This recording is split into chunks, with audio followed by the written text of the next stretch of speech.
Hello and welcome back to our channel. So today in this video we are going to discuss about how to change your name on your BLK dating app.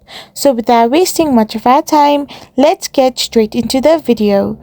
So for this, first of all, you need to simply tap open your BLK dating app from your home screen.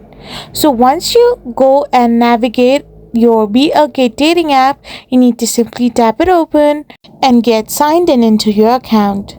So once you get your access and get signed in into your account, you need to navigate to your profile. Once you navigate to your profile, you need to simply tap on the option called Edit Profile. So once you tap on the Edit Profile option or a pencil icon next to your name, you can find the field where your name is displayed and edit it to your desired name.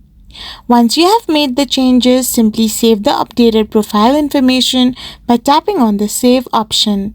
After you are done, you will be able to change your name on the BLK app.